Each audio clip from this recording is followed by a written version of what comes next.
Avatar 2009. In a distant future, after squandering their own resources, humans plan on ravaging a distant planet for their super mineral known as unobtainium. Certainly, it should be as easy to obtain as the name implies, and nothing bad could happen when you're literally trying to open a planet named Pandora.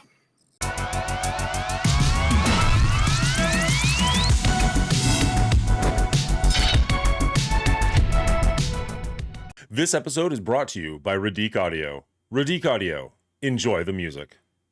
Hello, everybody, and welcome back to Our Rating, the show where I get together with a couple of my buddies. We take a movie franchise, break it down by movie, give it an overall score, and throw it up on the board to see where it lands compared to the other movie franchises.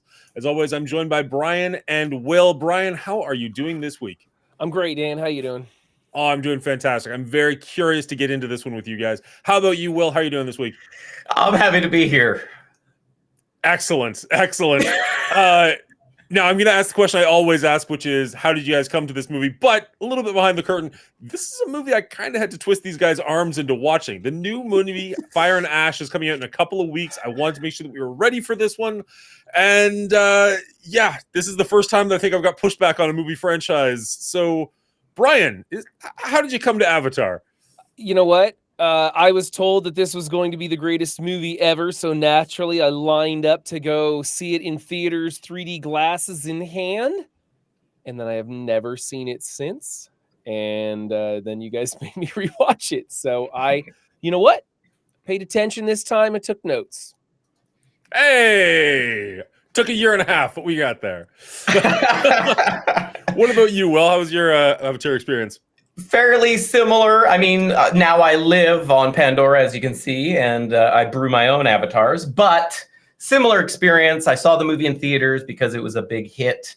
And, I was told this is a movie you have to see in theaters. And I think that was an accurate statement at the time. But I had zero urge to ever see this movie again. And I still have zero urge to ever see this movie again. Excellent. Again. Excellent. So for me, very similar, at least to start, where my brother-in-law talked this movie up and he's like, you have to go see it. You have to see it in 3D. The 3D is incredible in this movie. And me and my wife went, and it was. The 3D in the theater was really solid in this movie. This was around the time when 3D was just starting to get big, I think for the second or maybe third time. And there was a lot of really ham-fisted 3D that looked awful in movies. And this one legitimately looked really nice. That being said, I think I've seen it once at home between now and then. So this is my third time viewing. It might be my fourth, but I think it's my third time. Definitely a bigger fan than the other two, but we'll have to discuss exactly here and why over the next, 40 minutes. Well, I'll give you one good reason why. If you can't tell by my background, this story has been tried again and again and again. And I think that Avatar did one of the worst jobs of telling this type of story. Just for instance, I just want to show you, I made a list of just some movies off the top of my head. I wrote these down, movies that deal with the same themes. That is, an outside intruder comes in for their land or whatever, and an outsider rallies the troops to defend the homeland, okay? Similar themes to this. We got Pocahontas, Fern Gully, Dances with Wolves, The Last Samurai, Last of the Mohicans, Lawrence of Arabia, A Man Called Horse, The Lorax, Wind Talkers, District 9, Battle for Terra, The Abyss, How to Train Your Dragon, Braveheart, even Red Dawn has a bunch of kids defending the homeland. This story has been told over and over and over again, and the reason I don't like it in Avatar is because they hide a lot of failures in writing a good story with this over-the-top CGI. I mean, I have to hear your list a little bit slower again. I feel like it started off as like a 1-for-1, and then it got like real in the weeds. Like, sorry, can you connect How to Train Your Dragon to this one again for me? He has to get his friends together to defend their homeland. Okay, so we're just going with defense. Like any movie that has defense in it is like Avatar. Not just that, but I mean, How to Train Your Dragon was a more silly one, but it is okay. Still, I was gonna say, like, I don't still quite a connection there, right? Like even Red Dawn seems a little bit silly with the Russians attacking or the North Koreans, whichever version you want to go with, right? But the simple thing, like Dances with Wolves or Pocahontas or Fern Gully, are Last Samurai too. Yeah, are excellent portrayals of this same exact story, almost a one-to-one. Well, not Pocahontas. Pocahontas was an absolute disaster because that is not what happened to Pocahontas, and I don't like that. But aside from that, the stories. This is a story that has been told again and again and again. And I think the thing that bothers me the most about Avatar is how successful it was. That's what bothers me about it. I mean, it's hard to bet against James Cameron. Like, he's done many things where people are like, oh, I can't believe he did. Even Titanic. When Titanic was first announced, people were super against it. Like, why would you spend that amount of money on a movie? We all know what the story is. Like, that's ridiculous. And of course, obviously, it broke box office records. It was one of the most successful. It was the most successful movie of the 90s. And you know what? It was a good story. Had good characters in it. No, I know. I'm just saying, like, James Cameron, when he does something, people pay attention. Absolutely. So why did he let this happen with such horrible writing, with such hollow characters? I'll just step back. Sorry. Get ahead of myself. He's coming in hot. He's coming in hot. He is coming in pretty hot. It's interesting because you hear this movie specifically as being like, oh, it's a retelling, it's a rehash. This is something Hollywood's been doing for decades. Like, this is not new, but for some reason, this movie gets the brunt of the ire for it. And other movies that are also successful, that are also rehashes of familiar stories, completely get a pass, when it's kind of the same thing, where you're just taking a well-known story and giving it to a different audience. I'm going to use Hamlet becoming the Lion King. You know what I mean? Like, it's very much the same thing. You're taking a story that everybody kind of knows, at least a little bit, rehashing it, changing it up a little bit, but it's the same thing. And yet people think of that as like a massive classic. They don't, you know what I mean? I'm not saying Avatar is a classic. I am not defending it that hard. It's just one of those things where I'm like, I don't know why this one gets that much hate. I'm okay with it being this story. It's just that this movie was so incredibly successful at the box office, and I never thought to compare, hey, how much did this movie make and how much did this movie cost? Maybe that would bring it down on the list of success. I don't know.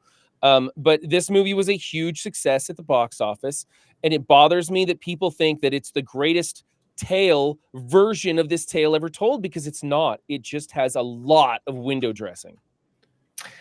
I don't disagree with you there, Brian. I do believe this movie rides and dies on the special effects that it brought to the table.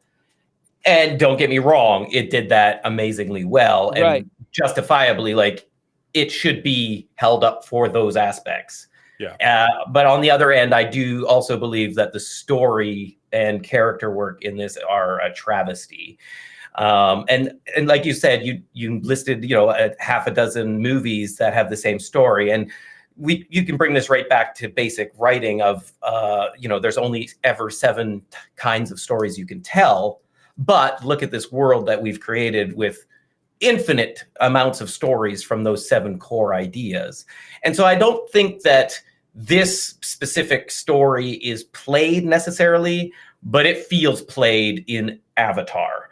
And that is my major reason why I only ever watched it once, because it was on the big screen. It was worth watching on the big screen. I don't regret watching it in 3D in 2009 in the theater. I thought, oh, wow, this is a dazzling spectacle of a movie. It was made to be a spectacle. It wasn't made to be a deep story-driven character arc masterpiece. And I think James Cameron knew it. I think he was like, you know what? We're going hard in this direction. This is what's going to sell this movie. Let's do it. The writing, whatever, we'll get through it. Now, correct me if I'm wrong, Will, you have not seen the second movie, Way of Water. Is that correct? If I had my choice, I would never see it. Just yes or no. Just yes or no. It's fine. It's fine. Brian, have you seen the second movie? Yes, I've seen the second movie. Okay. Now, I'm pretty sure I know. Will, you were correct in your assumption. Okay. So what if, and I'm not saying it does, but what if this movie is the jumping off point? Because, like, he wants to make like 8 of these. Yeah. If this movie was a jumping off point to make a bigger universe, and the universe turned into something interesting, would that give it a bit of a pass? I'm not saying it does. No. We'll discuss Way of Water next week. For sure. So even in that way, I think about the movie itself in the world building, and I actually wasn't happy with that either. Because if you listen to the military guy, he's like, this is the most dangerous place on earth, whatever, blah, blah, blah. it's just Earth with animals that have an additional set of legs on the front quarters, and they're bigger. But like, they're not that impressive. They just, they're scary because they're big and you're a human and you're small. Aside from that, they all are just like kind of regular, except for maybe the flying things that are like pterodactyls. But like, we've seen that too. So the world, aside from like the colorfulness of it and, everything glowing and everything that made the vibrancy. 3D pop, the vibrancy of it, that was cool, but it wasn't enough world building for me. And so that doesn't give me hope for the next ones to be able to do that either. Even though, does that make sense? No, it makes perfect sense. Yeah. It was just had to ask. I will go back for one quick second. So I'm looking at the top box office. Avatar is the #1 movie, according to this.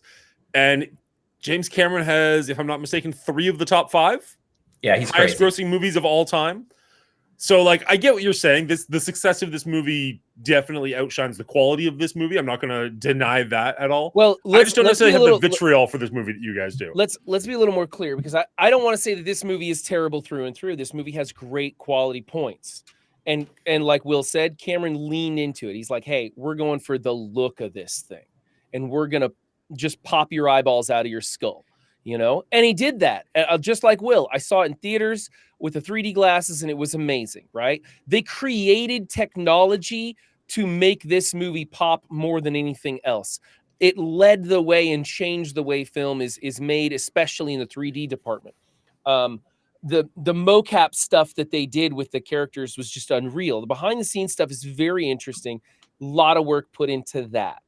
As far as the storytelling and characters, that's what brings it down. But I'm just kind of curious, how much do they spend on this, Dan? How much do they spend on it compared to how much it made? And what does that compare to other movies? Because comparing it to other movies will be a bit tough to do on the fly. Yeah, that's right. But this movie cost about $237 million. Okay, that's not as much as I thought it was. $2.9 billion. Okay, so it's #1 on both fronts. It doesn't matter. It just blew it away. Oh yeah. Well, so the budget is high for sure. But compared to the new take Indiana is Jones, the new Indiana Jones was like $350 million. And it does not look anywhere close to this good. Right. I think there's a lot of elements into that though as well. Oh, like, for sure. The cost of CGI has gone through the roof since 2009, and all these other things that have skewed those numbers. Yeah. Which is unfortunate because a lot of CGI from that past still holds up quite well. And I noticed that in this movie, even not on a huge IMAX screen in 3D, it still looks really good. Yeah. And there's other movies that came out yesterday that don't look as good. Right. Yeah. So there was a couple of scenes. Sorry, did I just step on you? Are you good? No, go ahead. Okay. There's a couple of scenes that I was like, oh, that does not look very good. Like I don't know how to call them, the black dogs, the little hyena looking things were awful looking. And the one scene where he gets separated from his crew and gets like hunted by a hammerhead rhinoceros. I don't know what you want to call that. Like that looked so incredibly flat. Like everything about that scene looked awful. But then there's a lot of other scenes where I'm like, this looks pretty good for almost 20 years later. Like a lot of this movie held up. I won't say all of it did from a visual perspective. But a lot of it did, and I was pretty happy with the look of this. I was watching this on my 65-inch OLED, and then I've got like the LED lights around the rim of it that like reacts to what you're seeing. So it's like with a movie this colorful and this pretty, like it was just kind of lighting up the room, and I was like, "This is all right. I'm good with this." And that's what gets you through the movie. It's like you're not wrong. Like this spectacle. is the definition of a popcorn flick. Like you do 100%. just kind of turn your brain off and go with it. Now, the one thing, as I said, I think this is my 3rd time going through it, possibly 4th. This was the first time that I really felt the length of this movie. This is 3 hours or just shy of just 3 under. hours. Yeah. And like, I don't know exactly what I would cut because I do like most of the scenes where he's like learning about the world and figuring out the animals and whatnot. Like those don't bother me. But at the same time, there was a point where I paused the movie to go to the bathroom. I'm like, holy crap, there's still an hour and 40 to go. Like, what? There's a whole other movie to go, and I've already finished a movie. Yeah, it's long. It is long. Again, and for such a relatively well-known, kind of simple story, I mean, Yeah. it's not simple, but like you can get through it a little quicker. Sure. I don't know what they would cut out though. Exactly. Yeah. I agree. The things that slowed down for me were when they were having one-on-one, especially with human interactions, not the Wanabi or whatever the creature. Let me get Navi. Navi. Okay, Navi. I'll try and get that right from now on. Sorry, I just don't want to commit that to memory. So the Navi are talking. Those seemed fairly interesting, and those characters had heart, and they cared about their land, and they had emotion, and they showed it, and everything. Pretty one-dimensional characters still. When the humans were talking at the human base, and they were especially, oh my god, the commander Scarface, whatever his name is, he was the most hollow, just on the nose character I have seen in ages, and every time he opened his mouth, I was rolling my eyes. Every living thing that crawls, flies, or squats in the mud wants to kill you and eat your eyes for jujubes. Every time somebody's like, yeah, fire another missile as they drink from their coffee cup, I'm like, this is so cliche. And I just wanted those sequences to be over, but you couldn't cut those because that's the part of the movie that's progressing the antagonist. Yeah. It's funny you say that because we all love, those 80 action flicks like Predator and Terminator that have characters just like him. Yeah. But he's so in the 80s in this movie, and they just don't mesh at all. Exactly. At all. It's so funny. I think when you're watching Predator, like we're all older, there's a bit of a nostalgia that goes with it. So you're seeing characters like that who were, I don't know, maybe a little bit fresher back then, or you were younger when you were watching them, something like that. So you give them a little bit more of a pass. But when you're watching this, like we're all adults when this came out, it's like, oh, that just doesn't quite jive as well. I did like his look. I'll give him that. Like the military guy with the giant scars on his face. Yeah. Like I didn't have an issue with that, but I do agree. Pretty much every line out of his face was just the most stereotypical rah, I'm an evil you can be, without straight up saying like I'm evil. But it's like, okay. Yeah. Okay. And I think the difference is like you watch Schwarzenegger in Predator 1. He has eye-rolling, terrible lines in that movie also, but for some reason, when he throws the knife into the guy's chest and says, stick around, I'm laughing and thinking, that's great. I don't know why, but everything this guy in the movie said it just frustrated me. And I really do think it's a bias because I see the poor quality storytelling and character building in this film, and I compare that to how much it grossed at the box office. And I'm just like, hey, humans, we have to stop going and watching bad movies. We have to like stand up and say, no, we want quality storytelling, not just glitter and effects. I've ranted about that all too many times, so I'm glad you took that for me, Brian. I know. This is Brian, can you remind us about your Jurassic World score? I think the difference between Arnold and Stephen Lang in this movie is Arnold is doing it with a smile on his face. No, like he's winking at the camera, essentially. Like he's doing it and you're in on the charisma. joke. Yeah. Right. Like Stephen Lang is doing it and he's trying to pull it off like he is a real person in the real world. It's all over. Nothing's over while I'm breathing. I kind of hoped you'd say that. And you're just like, no, you're a cartoon, sir. Sorry. Yeah, it's a tricky one, but it didn't hit for me either. No. And there's a lot of great actors in this movie, but the writing and the characters themselves just didn't lend to any of them. I didn't feel any of them. I didn't care about really anybody. Maybe the Na'vi more than anybody because, they're the victims and they are of peace and balance and everything good, like indigenous people. So like that's easier to feel good about. But on the other hand, again, I feel like because of the lazy writing and storytelling, they even F that up because this white guy saves the day, this whole tribe, right? And at near the end of the movie where he's like, I see you, and they say that because they're connected or whatever, he doesn't even pay the respects after going through months of learning their culture and becoming one of the Na'vi people. He doesn't even say it in the Na'vi tongue. He says it in English. This whole movie should have gone from English to Na'vi for the lead character. He should have just been speaking Na'vi by the end because he obviously does not agree with what the humans are doing. He is fully committed himself to the Na'vi. Why is he not speaking Na'vi? I can tell you why. Because I can tell you why. audiences are lazy. Because subtitles would take your eyes away from the special effects. But there are subtitles throughout the movie anyway. A little bit. But I'm with you. Will. I think that would have shown true cultural adaptation to this white guy. Yep. And instead, and let the Na'vi people. Well, it's not even the Na'vi people. In the end, it was the planet that saved the day, which is weird in itself. But whatever. But he led the charge, and he got to like ride the flying beast that only rare people could ride. Like, oh, it just bothered me that he had to be the one. It couldn't have been the Na'vi that figured it out a way to turn the tide. He asked the planet to help, not the Na'vi. Like, it was just. Well, the Na'vi even told him that won't work. Exactly. Like the Na'vi was like, "No, that's not how this works, man. You can't do that." And he's like, "Oh, I gotta try," and it doesn't. So and you're like, "Oh, I hated all of it." The planet gave him the nod by putting those little floating dust fairies on his shoulder and staying her hand when she was going to shoot him with the arrow. The planet was like, "No, I want this white dude to save everybody." I don't know why. I don't know why it should have been him. Why couldn't it have been her?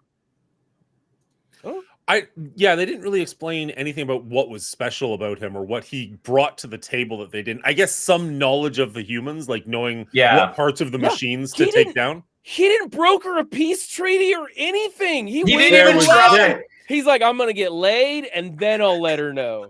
Because it was all pillow talk. and that's really what it was. And then the tree gets blown up, everybody's dying, and he's like, all right, well, let's go to war. Like, why it should have been her. She's on the poster, for crying out loud. Well, yeah, if you've got Zoe Saldana, you put her on the poster. Well, kind of. Sort of. Yeah. Sure.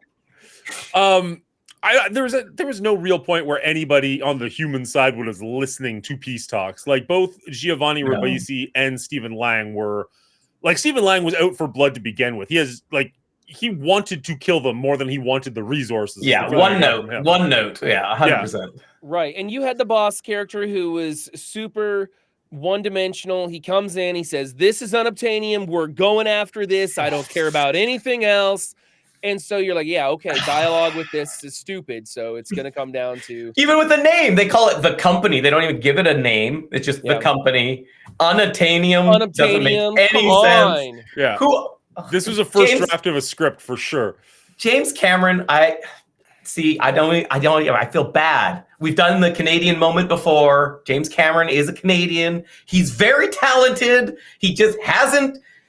He's really since 2009. I haven't been thrilled with James Cameron. Okay, and this is why. This movie going on, I haven't been thrilled with any of his work.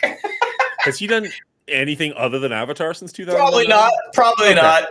But he's also been an advocate of AI as well, and I hate that too. So get bent, James Cameron. Good thing we put the Canadian corner up that. Something positive. I want to try and not rag on this too much because there's lots of good stuff in this movie. Obviously, a movie that makes this much money has to do something right. We can talk endlessly about special effects and all the money that they spent to make it look beautiful. Very few acting moments, very few storytelling moments that I enjoyed. The ones that I did enjoy were a few brief moments with Michelle Rodriguez, but my favorite was probably Sigourney Weaver. She came in, I thought she did a pretty good job. She had a character that had some depth, some reality to her. There were moments where she could have blown up on what's his name, John, Mr. Forgettable White Guy. She could have blown up on Jake Sully. Yeah, okay. She could have blown up on Jake Sully, but instead she takes him out into the jungle. She's playing a chess game with the general. She's trying to manipulate the things in her way and not give anything up. So there was a little bit of depth of storytelling there, but that was kind of it. But Sigourney Weaver, I thought, did a pretty good job. I did not like seeing her as a Na'vi. It was a little bit unsettling for some reason. I didn't mind Jake Sully making the transition. I didn't mind any of the other people making the transition to becoming a Na'vi. But for some reason, watching Sigourney Weaver as a Na'vi was just weird. That's just a weird personal Yeah, I was gonna say like that didn't bother me personally, but okay. Yeah, that's just fair. me. That was just me. It's your take. So I will funny. say we talk a lot about the visuals of this movie because that is a huge part of it. But specifically, the scale of this movie I found really intriguing. And what I mean is like at the very beginning when they are mining one of the areas, you can see like the equipment that they're using, and it is massive. It is bigger than anything I've ever seen on Earth. And something about that just kind of got my imagination going in a fun way. There's the scene where I think Jake first becomes a Na'vi, and he's kind of walking around, and you can see how big they are compared to the humans. Because most of this movie, you see either humans in mech suits in Na'vi or just Na'vi. There's not a lot of size comparison between the two on screen at the same time. And a little bit you got, I was kind of like, that's a pretty impressive size difference. Sure, they're throwing sticks and bow and arrows and stuff, but like they are massive compared to. Oh, they're throwing tree trunks. yeah, fair. Yeah. I'm actually a little bit surprised that the Avatar didn't develop a video game similar to StarCraft or Warcraft with the characters that they have, because you kind of have a variety of sizes of troops on both sides of the battlefield that would make for an interesting turn-based strategy game or some sort of a RTS strategy game. I thought that would be kind of neat, but to my knowledge, there's no game out there. If there was, it failed miserably. My brother-in-law played like a I want to say MMO, like an RPG, I guess. Like that was kind of based off MMO gameplay, but I don't remember there being an MMO aspect to it. It was kind of like a single player fetch quest game, and I was like, this looks awful. Like graphically fine, but like, why are you doing this? I don't understand. Money grab. But No, they that's had what lots of they did. Why are you interesting. playing Oh, it? yeah. Okay, fair. They did have lots of interesting units that they put into the battlefield. Those sequences were really cool. The battles, just epic stuff, explosions, arrows, dragons whipping by. I did think it was strange how they had this like spaceship / bomber with 2 pallets loaded up with Jimmy Dean sausage that they were going to push out the back to blow up a tree. I thought that was a really weird way It was to a make weird a bomb. choice. Yeah. Like what was these packages of explosive that looked like sausage? It's kind of weird. I guess they were hoping the Na'vi were going to just leave so that they could just plop those things down nice and easy. They didn't have to have any big rig, fancy equipment, but they had to improvise. Well, I was gonna say like maybe they didn't bring missiles so much as they brought like stuff that you would use for mining. Essentially, like it's repurposed mining equipment. But then they absolutely did bring missiles. So Yes, every time you saw a flying ship of any kind, it was so ridiculously overloaded with guns and missiles and bombs. It just looked ridiculous to me. It was so like I think James Cameron. Hey, buddy, go.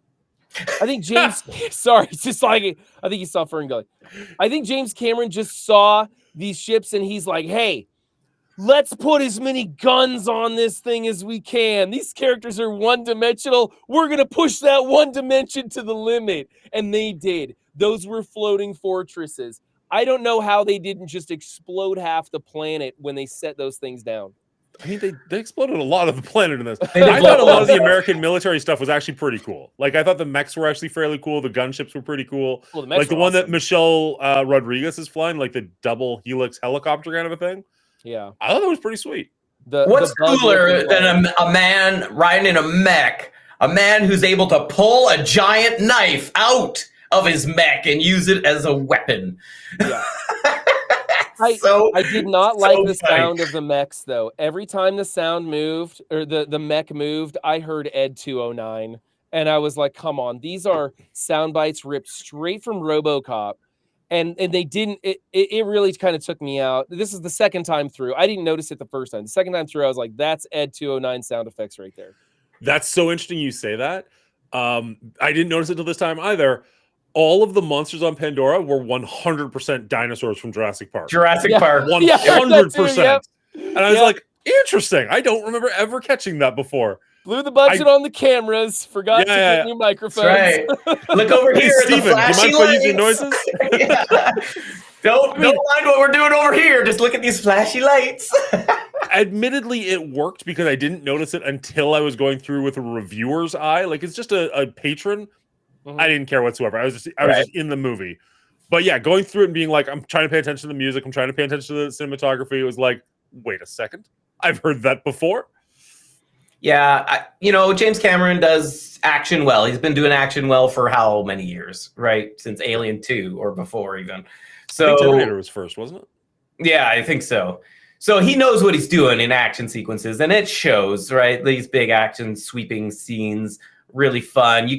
I think there was a freaking, what is it, True Lies call out when the Jake Sully falls off the one thing and he's hanging off of the Hanging on by a missile. rockets. Yeah, just like Arnie in that movie, right? Like, I think there's a bunch of different call outs that he threw into this just because he likes fun action. And he pulls that off. So that's definitely a tick for the good in this movie. If you're in it for the action, there is some good action scenes. There are just a lot of other slower parts of the movie that you have to get through as well. It's I think for the that's highest grossing movie. It's pretty paper thin. It's fun. I think it's fun, but we already touched on the acting. It's all okay. We touched on the visuals. They hold up well. I'll say this. One thing that I really don't like about this movie is that they don't capture the idea of metaphorically transitioning to a person that is incorporating what's around you. Metaphorically transitioning into a person that is at peace with nature and cares about their fellow natives or whatever. What they end up doing is literally changing someone into that. They literally call him a traitor to his own people, and he is. And they end up at the end making me feel bad about being a human being. And I didn't like that. It was not well written in the sense that they wanted to showcase how you could improve yourself by taking on the characteristics of this tribe of people. And instead, they have someone who completely abandons their kind to become one of them and goes so far as to try and murder people of his own kind. Doesn't that line up perfectly with the other movies you're talking about that this is stealing from, though? Like, isn't that true of Fern Gully, Pocahontas, Dances with Wolves, Last Samurai? Like, aren't you kind of always anti yourself in at movies the end like of that movie? Dances with Wolves, it shows him becoming one of those people, but not completely doing it well. He's still human. They're both still human in Dances with Wolves, so it's not quite the transition. No, in this one, he literally ditches his body and becomes one of them and doesn't even look back. And because all of the human characters, or most of the human characters, are so one-dimensionally bad and want to blow up trees throughout the film, it's just too on the nose for me, and it makes me feel bad because I don't know anyone who is that, hey, let's burn down the rainforests. I want to pave roads everywhere. I don't know anybody who actually thinks like the characters portrayed in this movie. It was just too on the nose. And I needed a little more subtlety. And I wanted to be able to go, okay, I get the message and it's a good message. In this one, there wasn't a message. It was just hit you over the head with a blunt hammer saying, this is what you're bad at and this is what you should be like. And I didn't like it. Yeah, this is just bad storytelling and it's too on the nose for me. And I wanted subtlety. I wanted something that makes you think. And this doesn't make you think. This, in fact, This is the opposite of making you think. It makes you turn your brain off to enjoy the spectacle visuals you see in front of you and don't worry about the story because that doesn't matter. And that I really don't like. There was like half a scene when they're blowing up the giant tree where Stephen Lang, the colonel, is like, yeah, let's go home and get some beer or whatever. And you can see the people in the control module, like Giovanni Ribisi and other people, and they do kind of have a look on their face like, oh, crap. There was like, that girl, does kind the of get real extra in for the them. back, and that girl she's just like, she's about to break down into tears. Probably some of the best acting in the film. But then, like, they kind of go from that and be like, oh, crap, what have we done? To, oh, right, money. Yeah, money. Right, like, right away. Yeah. So, I agree with you, but I don't know. No They could have subtlety at explored all. it a little bit more. It's possible to have all things in a movie. They just didn't choose to do that in this movie. And it benefited greatly as far as making money. So that's why I have no interest in watching the other Avatars, because I feel like they're just going to continue down that path. Will I be pleasantly surprised? Find out next week. I've only seen the second one once, but I remember liking it a lot more than this one. So I'm legit curious to go back and watch it. Again, I'm not saying it's a phenomenal movie. I just remember thinking like, oh, okay, this is really cool. I will also say I'm a huge fan of the water and scuba diving and stuff like that. So maybe the fact that the entire movie takes place in the water might have helped. Spoiler alert. It's called The Way of Water. It's on the poster. The RA Twin 2 is the new flagship Bluetooth adapter brought to you by the fine people at Radique Audio. This tiny but mighty device delivers best-in-class range and clarity to your music and gives you 3 versatile modes with which to use it. First off, if you have a vintage stereo setup or an older vehicle that doesn't have Bluetooth, this little guy works as a Bluetooth receiver and allows you to stream music or podcasts, like this one, wirelessly from your phone to your system. You can enjoy all that the internet has to offer on your drive to work or on your expensive stereo equipment with no mess, no headaches, and no wires all over your room. Secondly, it works as an MP3 player. Want to go for a jog and not have your bulky phone with you? Want to do something active like kayaking or downhill skiing and not worry about losing your expensive device? At just $39 and weighing half of an ounce, the RA Twin 2 succeeds at being significantly smaller and more replaceable if the worst should happen. I've seen more and more videos of teenagers who don't want to pay monthly for Spotify and are rediscovering the joy of MP3 players. With the use of a micro SD card, you can fit 64 gigabytes of data on this, which is about 15,000 songs. So this would make a fantastic stocking stuffer for you or for somebody you know who's on a budget. And lastly, and I'm not going to lie, this is my favorite feature, the RA Twin 2 works as a wireless Bluetooth transmitter. I've mentioned before on R Rating that I like my movies loud, but unfortunately I live in a house that doesn't really condone having a soundproof room. And so there's many times where I can't have this volume as loud as I want because there's other people around, maybe like doing their homework or trying to sleep or doing other things where it wouldn't be very conducive. And the opposite is true as well. There have been times where I've been trying to get into a movie and it's hard because there's so much noise around me. But now, with the RA Twin 2 and a decent set of Bluetooth headphones, I can enjoy my media the way I want to enjoy it. And when I want to enjoy it. Loud war movies in the middle of the night are no longer going to be a problem. So if you're interested in the Radique Audio RA Twin 2, head over to radique.com and check it out. And as a bonus for my listeners, if you enter coupon code MONGOOLY at checkout, you'll get a $10 Canadian off of the purchase of every Twin 2 unit that you buy. The more you get, the more you save, and the more you support our rating. The RA Twin 2 comes with a USB charge cable, as well as a dual RCA to 3.5mm cable. But if you want to upgrade to the Twin 2 bundle, you'll also get the multi-port USB fast charger, as well as a Gold Series 3.5 to dual RCA cable upgrade, and the Gold Series 1/4 to 1/8 TRS cable. When bundled, you save on all 3 additional components, and when you use coupon code MONGOOLY at checkout, you will get an additional saving as well. Thank you very much to Radique Audio for sponsoring this episode, and thank you for not skipping the ad. You didn't skip the ad, right? If you like what we do and you want to support us, head on over to our Patreon. There's a link down below. Thank you very much to our producers, as well as our executive producers, Real Bubba Hotep and Dino, and our writer, Elder JM990.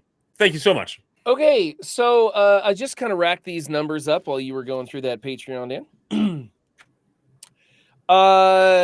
This movie does one thing really well, which is a visual spectacle. It wants you to just pull your eyeballs right out of your head so you can see everything from every angle, and it looks really, really good. Really good. It looks really good. It's 3 hours of looking really, really good, which tends to drag on for me, but all of it looked really, really good. Unfortunately, everything else was really, really bad for me. This movie comes in at a 56 overall for me. This is a special effects bonanza and had no other redeeming qualities, frankly. So if you're okay with going to a movie that doesn't make a whole lot of sense, doesn't have a great story, maybe even makes you feel bad about yourself overall, and tells you that everything you've done in your life is wrong, but looks really, really good, this is the film for you, but it's not the film for me. It's going to be a little bit hard to follow Brian on that one because while I agree with him, I just had more fun with this than he did. Maybe I was okay at turning my brain off a little bit. Maybe I was okay at hating myself a little bit more. I'm not really sure.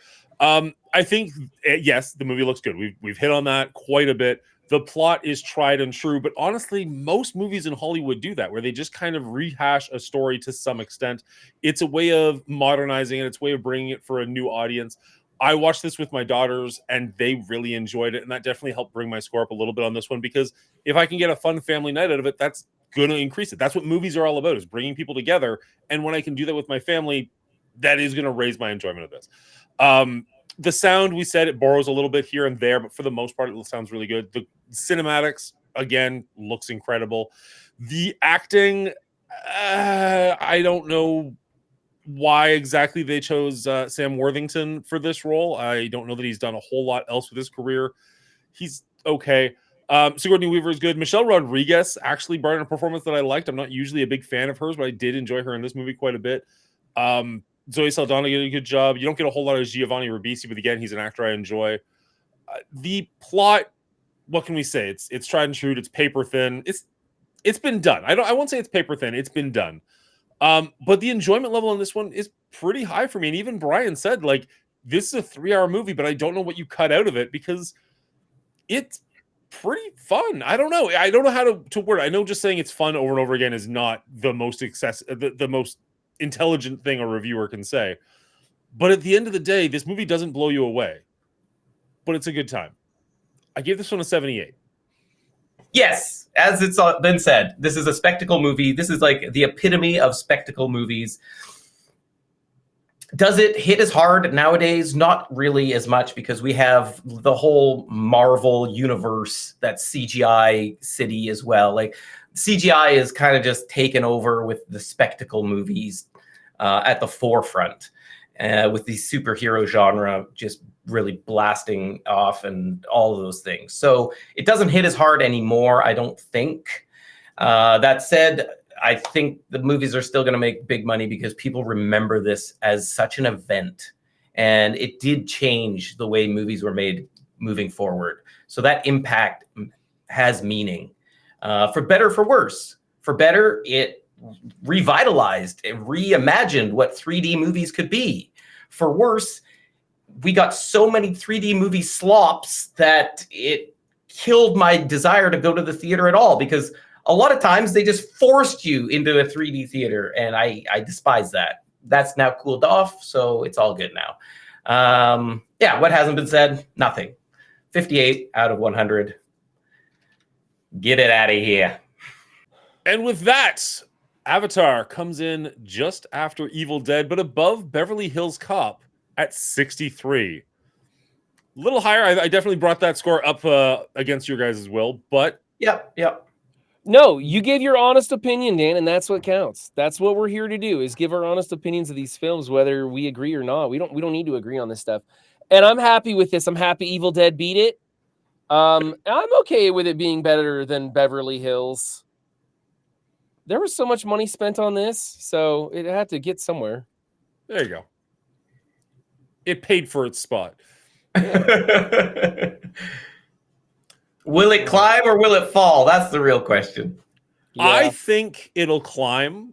I don't think it'll climb high enough to pass Evil Dead. Okay, so you think it'll be marginal marks up?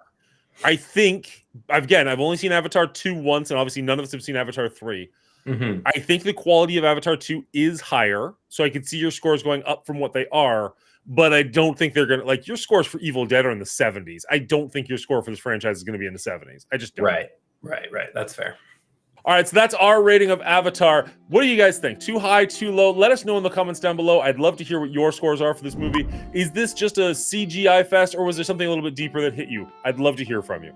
We record this live over at twitch.tv/TheMongoolie Show, so head over there and hit the follow button if you want to interact with us live while we're recording this, or if you made it this far in the video, you probably enjoyed it, hit the like and subscribe buttons so that we see you in the next one.